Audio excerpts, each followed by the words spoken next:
নমস্কার, cyber metro YouTube চ্যানেলের পক্ষ থেকে আপনাকে এই ভিডিওতে স্বাগত জানাই। পাবলিক সার্ভিস কমিশনের আন্ডারে যে ফুড এসআই এর নিয়োগ হবে, তার যে ফর্ম ফিল আপের পদ্ধতি, আজকের এই ভিডিওর মাধ্যমে পুরো ফর্ম ফিল আপের পদ্ধতিটা স্টেপ বাই স্টেপ দেখাবো। তো চলুন ভিডিওটি শুরু করা যাক। আপনি সর্বপ্রথম পাবলিক সার্ভিস কমিশনের অফিসিয়াল ওয়েবসাইটে ভিজিট করবেন। এই ওয়েবসাইটের লিঙ্ক ভিডিওর ডেসক্রিপশন বক্সে দেওয়া থাকবে। তারপরে একদম ডান দিকে দেখবেন যে ক্যান্ডিডেটস কর্নার বলে একটা অপশন আছে। এর আন্ডারে অ্যাপ্লাই অনলাইন বলে একটা অপশন পাবেন। আপনি এই অপশনে ক্লিক করবেন। এই অপশনে ক্লিক করলে এখানে দেখতে পাবেন guideline and instruction. Form fill আপের যে গাইডলাইন আছে সেটা আপনি এখান থেকে ক্লিক করে দেখে নিতে পারেন। তারপরে আছে রেজিস্ট্রেশন এবং তারপরে আছে অ্যাপ্লাই অনলাইন। তো আপনাকে সর্বপ্রথম রেজিস্ট্রেশন করতে হবে। রেজিস্ট্রেশন করার জন্য অ্যাডভার্টাইজমেন্ট ওয়াইজ যে রেজিস্ট্রেশন অপশনটা আছে আপনি এই অপশনে ক্লিক করবেন। এই অপশনে ক্লিক করার পরে আপনি রেজিস্ট্রেশন ফর কি জন্য রেজিস্ট্রেশন করতে চাইছেন এই ড্রপ ডাউন বক্স থেকে আপনার যে এক্সামের নাম সেটা এখান থেকে আপনি পেয়ে যাবেন, সেটা সিলেক্ট করে নেবেন। সেটা সিলেক্ট করা হয়ে গেলে নিচেই দেখতে পাবেন যে এন্টার মোবাইল নাম্বার বলে একটা ঘর আছে। এই ঘরটাতে আপনি আপনার যে রেজিস্টার মোবাইল নাম্বার সেই ফোন নাম্বারটা দেবেন। দেওয়ার পরে নিচে যে ক্যাপচাটা আছে ক্যাপচাটা এখানে সলভ করতে হবে। সলভ করার পরে এখানে দেখবেন সেভ অ্যান্ড প্রসিড বলে একটা অপশন পাবেন। আপনি এই অপশনে ক্লিক করবেন। এই অপশনে ক্লিক করার পরে এখানে দেখতে পাবেন যে লগইন ডিটেলস বলে একটা অপশন আছে। প্রথমে আছে পাসওয়ার্ড। প্রথমে আপনাকে একটা পাসওয়ার্ড ক্রিয়েট করতে হবে। সেই পাসওয়ার্ডে একটা 1 আপার কেস থাকবে, 1 lower case, 1 digit, 1 special character. তো এইরকম সবকিছু মিলিয়ে আপনাকে একটা পাসওয়ার্ড তৈরি করতে হবে। পাসওয়ার্ডের লেন্থ মিনিমাম 8 ক্যারেক্টারের হতে হবে আর ম্যাক্সিমাম 15। তো পাসওয়ার্ডটা আপনি প্রথমে ক্রিয়েট করে নেবেন। পাসওয়ার্ড ক্রিয়েট করা হয়ে গেলে কনফার্ম পাসওয়ার্ডের ঘরে সেই পাসওয়ার্ডটা আবার বসাবেন। কনফার্ম পাসওয়ার্ডের ঘরে পাসওয়ার্ডটা দ্বিতীয়বার বসানোর পরে নিচে এখানে পাবেন ইমেল আইডি। আপনার যে ইমেল আইডিটা হবে সেই ইমেল আইডিটা এই ঘরে বসাবেন এবং পাশে কনফার্ম ইমেল আইডি একটা ঘর আছে, এই ঘরে আপনি আপনার ইমেল আইডিটা আবার বসাবেন। ইমেল আইডি বসানো হয়ে গেলে নিচে দেখবেন যে পার্সোনাল ডিটেলস। এখানে অ্যাপ্লিকেন্টের name, first name, middle name এবং লাস্ট নেম করে 3টে ঘর আছে। আপনি আপনার নামটা যেভাবে আছে আপনার মাধ্যমিকের অ্যাডমিট কার্ডে সেইভাবে আপনি এখানে বসাবেন। নাম বসানো হয়ে গেলে তারপরে পাশের ঘরে পাবেন যে কনফার্ম মোবাইল নাম্বার। যে মোবাইল নাম্বারটা দিয়ে আপনি প্রথমেই প্রবেশ করেছেন সেই মোবাইল নাম্বারটা আবার এখানে দেবেন। বসানোর পরে ভেরিফাই বাই সেন্ডিং ওটিপি এই অপশানে ক্লিক করলে আপনার মোবাইল ফোনে একটা ওটিপি চলে যাবে। ওটিপিটা আপনি এখানে ওটিপির একটা ঘর পেয়ে যাবেন, সেই ওটিপিতে ঘরে বসিয়ে দেবেন। তারপরে ফাদার্স নেম, এখানেও স্পেলিংটা যেন আপনার যে মাধ্যমিকের অ্যাডমিট কার্ডে যে স্পেলিংটা আছে সেই স্পেলিংটাই যেন থাকে। মাদার্স নেমের ঘরে মায়ের নাম বসিয়ে দেবেন। তারপরে ডেট অফ বার্থ, আপনার মাধ্যমিকের অ্যাডমিট কার্ডে যেই ডেট অফ বার্থটা আছে সেই ডেট অফ বার্থটা ডেট, মান্থ, ইয়ার করে বসিয়ে দেবেন। তারপরে অ্যাপ্লিকেন্টের প্লেস অফ বার্থ প্লেস যেটা, সেটা আপনি ড্রপডাউন বক্সে ক্লিক করলে ডিস্ট্রিক্টের নাম পাবেন। তো আপনার যে ডিস্ট্রিক্টে জন্ম আপনি সেই ডিস্ট্রিক্টটা এখান থেকে চুজ করবেন। তারপরে আপনি এখানে চলে আসবেন জেন্ডার। আপনার যেটা জেন্ডার হবে সেটা মেল হলে মেল, ফিমেল হলে ফিমেল, সেটা আপনি এখান থেকে সিলেক্ট করে নেবেন। তারপরে রিলিজিয়ান পাবেন। রিলিজিয়ানের ঘরে আপনার যেটা রিলিজিয়ান হবে সেটা আপনি সিলেক্ট করবেন। তারপরে ন্যাশনালিটি এখানে পাবেন ইন্ডিয়ান বাই বার্থ আর একটা আছে ইন্ডিয়ান বাই রেজিস্ট্রেশন। তো আপনার যেটা হবে আপনি সেটা করবেন। করানোর পরে নিচে দেখবেন ক্যাটাগরি ডিটেলস। এখান থেকে আপনি জেনারেল না এসসি এসটি ওবিসি সেটা সিলেক্ট করবেন। যদি জেনারেল হন তাহলে এখান থেকে আর কিছু করার প্রয়োজন পড়বে না। আর এসসি এসটি হলে এখানে আপনাকে সমস্ত ডিটেলস দিতে হবে। এসসি যদি আপনি সিলেক্ট করেন তাহলে আপনার এখান থেকে আপনার যে সার্টিফিকেটটা সেটা কোন স্টেট থেকে ইস্যু হয়েছে সেই স্টেটটা প্রথমে সেটা সিলেক্ট করতে হবে। তারপরে ইস্যুইং অথরিটি, কোন অথরিটি সেটাকে ইস্যু করেছে, কোন এসডিও অফিস। তারপরে আপনার ডিস্ট্রিক্ট দিতে হবে। ইস্যু ডেট, আপনার কাস্ট সার্টিফিকেটটা কত তারিখে ইস্যু হয়েছে সেই ডেটটা দিতে হবে। আর তারপরে সার্টিফিকেট নাম্বার। আর যদি জেনারেল হন তাহলে এ সমস্ত কিছু করারই প্রয়োজন পড়বে না। সবকিছু ঠিকঠাক করে ফিল আপ করার পরে এখানে আপনি পেয়ে যাবেন সেভ অ্যান্ড প্রসিড যে বাটনটা আছে, আপনি এই অপশনটাতে ক্লিক করবেন। সেভ অ্যান্ড প্রসিড এই অপশনে ক্লিক করলে আপনি এখানে দেখতে পারবেন যে first stage of registration complete successful. এরপরে আপনাকে করতে হবে যেটা অ্যাড্রেস ডিটেলস। অ্যাড্রেস ডিটেলসটা আপনাকে এখানে বসাতে হবে। তবে address line 1, address line 2, city, তারপরে এখান থেকে আপনি ড্রপ ডাউন থেকে স্টেটটা সিলেক্ট করবেন, তারপরে ডিস্ট্রিক্ট এবং তারপরে পিনকোড। এদিকে সমস্ত অ্যাড্রেস ঠিকঠাক করে ফিল আপ করার পরে আপনার কমিউনিকেশন অ্যাড্রেস এবং পার্মানেন্ট অ্যাড্রেস যদি সেম হয় তাহলে সেম অ্যাজ যে অপশানটা আছে এখানে আপনি টিক দেবেন। আদারওয়াইজ যদি অন্য কিছু হয় তাহলে আপনি আবার একই রকমভাবে এই অপশানগুলোকেও ফিল আপ করতে হবে। অ্যাড্রেসটা ঠিকঠাক করে ফিল আপ করার পরে এখানে নিচে যে সেভ অ্যান্ড প্রসিড বলে যে অপশানটা আছে আপনি এই বাটনে ক্লিক করবেন। এখানে ক্লিক করলে আপনাকে এখানে ফটো এবং সিগনেচার আপলোড করতে হবে। ফটো এবং সিগনেচার আপলোডের ক্ষেত্রে কিছু ইনস্ট্রাকশন আছে, সেই ইনস্ট্রাকশনগুলো একবার ভালো করে দেখে নেবেন। এখানে দেওয়া আছে যে ফটোর সাইজ আপনার 3.5 ইন্টু 4.5 সেন্টিমিটারের মধ্যে হতে হবে এবং কালার পিকচার হতে হবে। ছবিটা যেন চশমা পরা বা টুপি পরা এই ধরনের না হয়। আর সিগনেচারের ক্ষেত্রেও আপনাকে একই রকম ভাবে আপনি 20 কেবির মধ্যে 20 কেবি থেকে 100 কেবির মধ্যে আপনি ফটোটাকে আপনার সিগনেচারটাকে স্ক্যান করে রাখবেন এবং সেটাকে আপলোড করতে হবে। তবে সিগনেচারের ক্ষেত্রে বলে রাখি, চেষ্টা করবেন 20 কেবির মধ্যেই নিয়ে আসার এবং রেজলিউশন 200 ডিবিআই এর মধ্যে হতে হবে। তো ফটো এবং সিগনেচার আগে থেকে ঠিক করে স্ক্যান করে রাখবেন, তারপরে আপলোড করবেন। ফটো এবং সিগনেচার ঠিকঠাক করে আপলোড করা হয়ে গেলে তারপরে নিচে এখানে দেখবেন সেভ অ্যান্ড প্রসিড অপশান আছে, আপনি এই অপশানে ক্লিক করবেন। সেভ অ্যান্ড প্রসিড অপশানে ক্লিক করলে আপনার এখানে দেখতে পাবেন this registration is only for advertisement number বলে আছে এবং আপনার যে রেজিস্ট্রেশনের যে পেপারটা আছে সেটা আপনার সামনে প্রিভিউ হবে। আপনি এখান থেকে ভালো করে একবার আপনার ফর্মটাকে মিলিয়ে নেবেন, কারণ একবার যদি আপনার রেজিস্ট্রেশনে ভুল হয়ে যায় তাহলে কিন্তু আপনি এটাকে আর কারেকশন করতে পারবেন না। ফর্ম ফিল আপে ভুল হলে তাও ঠিক করতে পারবেন, কিন্তু রেজিস্ট্রেশনে যদি ভুল হয় তাহলে কিন্তু আপনি কিছু করতে পারবেন না। তাই রেজিস্ট্রেশনটা একবার ভালো করে মিলিয়ে দেখে নেবেন। ভালো করে মিলিয়ে নেওয়ার পরে এখানে ডিক্লারেশনে এখানে আই অ্যাকসেপ্ট বলে একটা চেক বক্স আছে, আপনি এই চেক বক্সটাতে এখানে ক্লিক করবেন। ক্লিক করার পরে এখানে দেখবেন সেভ অ্যান্ড প্রসিড বলে একটা অপশান পেয়ে যাবেন, আপনি সেভ অ্যান্ড প্রসিড অপশানে ক্লিক করবেন। সেভ অ্যান্ড প্রসিড অপশানে ক্লিক করলে আপনাকে আর একটা এরকম পপ আপ মেসেজ শো করবে, I have check the information given in registration page. তো আপনি যদি সব ঠিকঠাক থাকে তাহলে আপনি এখান থেকে ইয়েস অপশানে ক্লিক করবেন। প্রসিড অপশানে ক্লিক করলে আপনার রেজিস্ট্রেশন সাকসেসফুল হয়ে যাবে। আপনি এখানে আপনার অ্যাপ্লিকেশন যে নাম্বারটা আছে বা এনরোলমেন্ট আইডি সেই নাম্বারটা আপনি টুকে রাখবেন। আপনার যে রেজিস্টার ফোন নাম্বার সেই ফোনেও কিন্তু এনরোলমেন্ট আইডিটা আছে সেটা কিন্তু চলে যাবে। তারপরে স্ক্রল করে নিচের দিকে এসে এখানে প্রিন্ট অপশান পাবেন, এই অপশানে আপনি ক্লিক করবেন। প্রিন্ট অপশানে ক্লিক করে আপনি এটাকে পিডিএফ আকারে সেভ করেও রাখতে পারেন অথবা প্রিন্ট আউট করে রাখতে পারেন। এরপরে আপনি লগ ইন টু কন্টিনিউ যে অপশানটা আছে আপনি এই অপশানটাতে ক্লিক করবেন।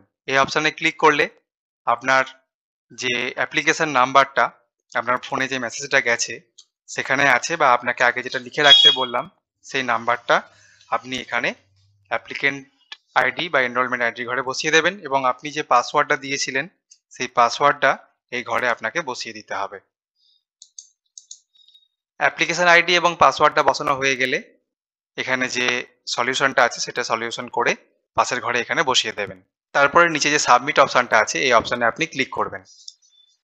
সাবমিট অপশানে ক্লিক করলে আপনার এখানে ড্যাশবোর্ডটা ওপেন হয়ে যাবে, ক্যান্ডিডেট ড্যাশবোর্ড। এখানে পেয়ে যাবেন যে কারেন্ট অ্যাপ্লিকেশন এবং অ্যাপ্লিকেশন হিস্ট্রি। তো অ্যাপ্লিকেশন হিস্ট্রিতে কিছু থাকবে না যেহেতু আপনি নতুন ফর্ম ফিল আপ করছেন। সেখান থেকে আপনি কারেন্ট অ্যাপ্লিকেশন এই অপশানটাতে ক্লিক করবেন। এই অপশানে ক্লিক করলে এখানে পোস্ট নেম এই ড্রপডাউন বক্সে ক্লিক করলে আপনি যে ফুড এসআই এর ফর্মটা ফিল আপ করছেন সেই ড্রপডাউন অপশানটা থেকে পেয়ে যাবেন। সেই অপশানটা সিলেক্ট করে আপনি প্রসিড অপশানে ক্লিক করবেন। প্রসিড অপশানে ক্লিক করলে এখানে আপনি দেখতে পাবেন যে অ্যাডভার্টাইজমেন্ট ডিটেলটা ঠিক আছে, বাদ বাকি অপশানগুলো সবই এখানে ক্রস আছে, মানে এগুলো পরপর আপনাকে ফিল আপ করতে হবে। তো একটু নিচের দিকে আসার পরে আপনি এখানে দেখতে পাবেন যে কন্টিনিউ বলে অপশান আছে, আপনি কন্টিনিউ অপশানে ক্লিক করবেন। কন্টিনিউ অপশানে ক্লিক করলে আপনার সামনে আবারও অ্যাডভার্টাইজমেন্টের ডিটেলসটা প্রথমে শো করবে। শো করার পরে আপনি এখান থেকে চেক বক্সে টিক দেবেন। টিক দেওয়ার পরে সেভ অ্যান্ড কন্টিনিউ অপশানে ক্লিক করবেন। সেভ অ্যান্ড কন্টিনিউ অপশানে ক্লিক করলে এখানে আপনি অ্যাপ্লিকেন্টের ডিটেলসটা দেখতে পেয়ে যাবেন, ফটো সিগনেচার সমস্ত কিছু দেখতে পেয়ে যাবেন এবং তারপরে নিচের দিকে এখানে অ্যাপ্লিকেন্টের নাম register mobile number, father name, mother's name, applicant's birth place, date of birth, gender, nationality, religion, এগুলো সব পরপর দেখে নেবেন। এগুলো দেখে নেওয়ার পরে এখানে ক্যাটাগরি ডিটেলসটাও পেয়ে যাবেন। তারপরে এখানে কিছু অপশান পাবেন, সেগুলো আপনাকে ড্রপডাউন বক্স থেকে সিলেক্ট করতে হবে। প্রথমে জিজ্ঞাসা করতে চাইছে যে আপনি বাংলাতে লিখতে পড়তে জানেন কিনা, সেটা আপনি এখান থেকে সিলেক্ট করবেন। তারপরে আপনি নেপালিতে ভাষা জানেন কিনা, সেটা আপনি সিলেক্ট করবেন। এবং আপনার এখানে জানতে চাইবে আপনার মাদার টাং কি আছে, মাতৃভাষা, সেটা আপনি টিক করবেন। আপনি যদি কোনো স্পোর্টস পার্সন হয় তাহলে সেটা যদি হয় তাহলে ইয়েস করবেন, নাহলে নো করে যাবেন। তারপরে এখান থেকে আপনি এক্স সার্ভিসম্যান কিনা সেটা জানতে চাইবে। তারপরে আপনি পিডব্লিউবিডি বা আপনার যদি কোনো ফিজিক্যাল ডিসএবিলিটিস থাকে তাহলে সেক্ষেত্রে আপনি থাকলে এখান থেকে অপশান পেয়ে যাবেন, সেটা আপনি সিলেক্ট করবেন, যেটা আপনার ক্ষেত্রে হবে। আর না থাকলে এখান থেকে নো করে যাবেন। যদি এমপ্লয়ি হন তাহলে ইয়েস করবেন, আর না হলে নো করে যাবেন। এখান থেকে চাইছে একটা ফটো আইডি প্রুফ। আপনি এখান থেকে ফটো আইডি প্রুফ হিসাবে মাধ্যমিকের অ্যাডমিট কার্ড চুজ করতে পারেন, পাসপোর্ট চুজ করতে পারেন, প্যান কার্ড চুজ করতে পারেন, এপিক কার্ড চুজ করতে পারেন, ড্রাইভিং লাইসেন্স চুজ করতে পারেন, অথবা এনি আদার ডকুমেন্টস চুজ করতে পারেন। এনি আদার ডকুমেন্টসের ক্ষেত্রে যদি আপনি চুজ করেন সেক্ষেত্রে আপনি ফটো আইডি নাম্বার, আধার নাম্বারটা বসিয়ে দিতে পারেন। তো এইখানে যে আপনি আইডি নাম্বারটা বসাবেন বা যে আইডিটা আপনি চুজ করবেন সেটা কিন্তু আপনাকে এক্সামের সময় এক্সাম হলে সেটা নিয়ে যেতে হবে। তো আমরা এখান থেকে ভোটার আইডি কার্ডটা সিলেক্ট করলাম। ভোটার আইডি কার্ড সিলেক্ট করে আমাদের যে ভোটার আইডি কার্ডের নাম্বারটা হবে সেটা এখানে বসিয়ে দিলাম। বসিয়ে দেওয়ার পরে এখানে ইস্যুইং অথরিটি, কোন অথরিটি এটাকে ইস্যু করেছে সেটা আপনাকে এখানে লিখতে হবে। এখানে আই সার্টিফাই দ্যাট বলে যে অপশনটা আছে, আপনি এখান থেকে চেক বক্সে টিক দেবেন। টিক দেওয়ার পরে সেভ অ্যান্ড প্রসিড এই অপশনে ক্লিক করবেন। সেভ অ্যান্ড প্রসিড অপশনে ক্লিক করলে আপনার এখানে অ্যাড্রেস ডিটেলসটা একবার শো করবে। তারপর নিচে আপনার রেজিস্টার ইমেল আইডি এবং ফোন নাম্বারটা শো করবে। সেগুলো সব ঠিক করে দেখে নেবেন। তারপরে আবার এখানে চেক বক্স পাবেন, এটাতে ক্লিক করে তারপরে সেভ অ্যান্ড কন্টিনিউ অপশনে ক্লিক করবেন। সেভ অ্যান্ড কন্টিনিউ অপশনে ক্লিক করলে এবার আপনার এখানে এডুকেশনাল ডিটেলসগুলো একে একে সব দিতে হবে। প্রথমে মাধ্যমিক অর ইকুইভ্যালেন্ট, তারপরে উচ্চ মাধ্যমিক, তারপরে গ্র্যাজুয়েশন, তারপরে পোস্ট গ্র্যাজুয়েশন। মাধ্যমিকটা মাস্ট, উচ্চ মাধ্যমিকটা, গ্র্যাজুয়েশন এবং পোস্ট গ্র্যাজুয়েট এগুলো আপনার থাকলে আপনি দেবেন, না থাকলে অসুবিধা নেই।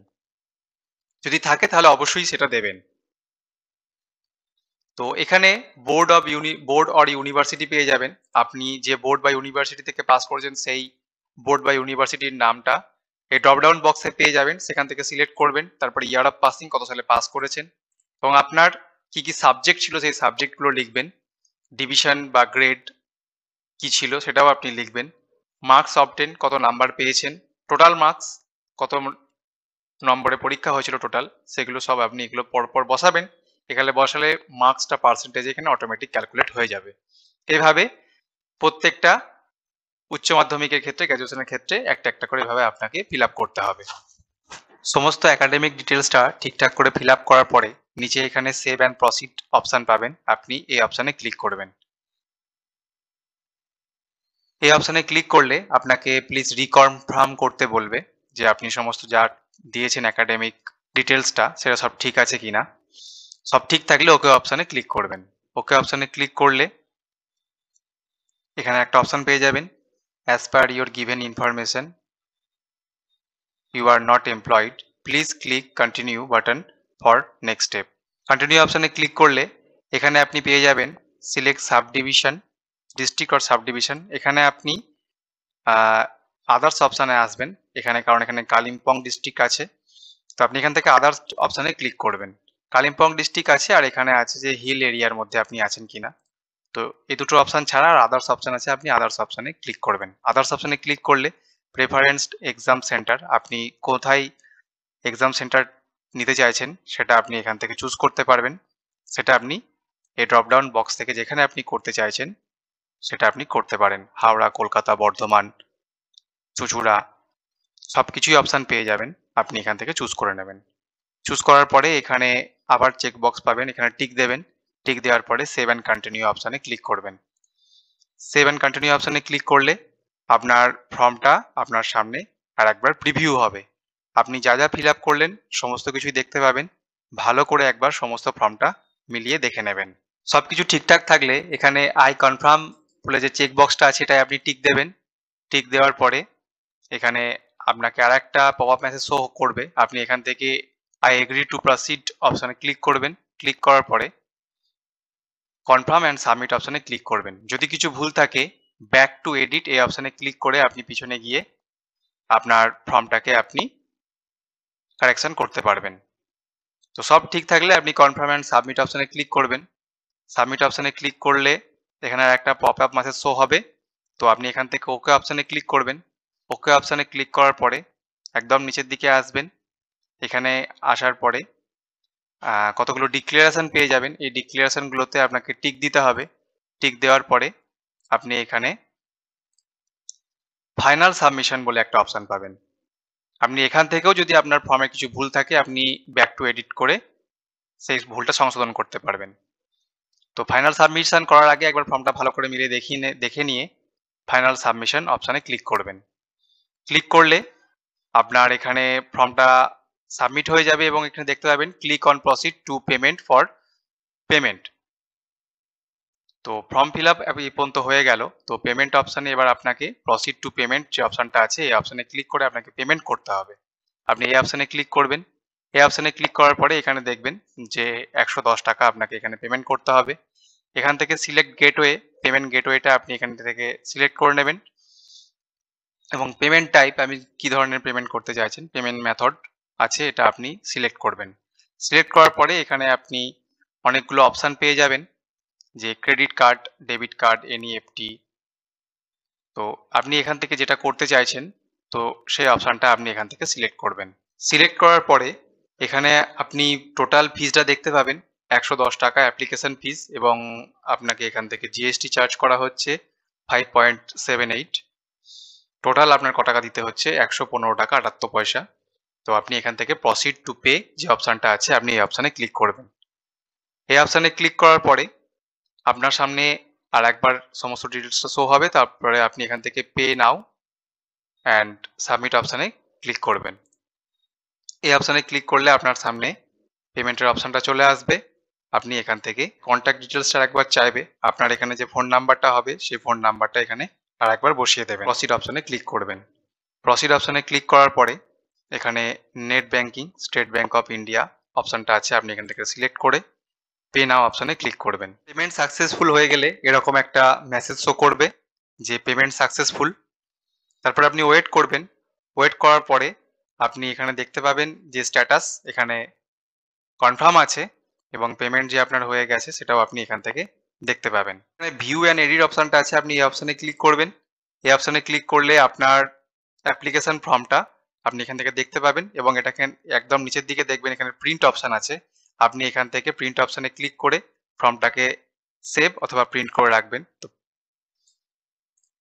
তো এইভাবে আপনি যে ফর্ম ফিল আপের প্রসেসটা আছে সেটা আপনি এইভাবে করতে পারবেন। তো এই ছিল আমাদের আজকের ভিডিও। ভিডিও ভালো লাগলে একটি লাইক করবেন। খুব শিগগিরই আবার একটা নতুন আপডেট নিয়ে হাজির হব। ততক্ষণের জন্য গুড বাই। ভালো থাকবেন, সুস্থ থাকবেন।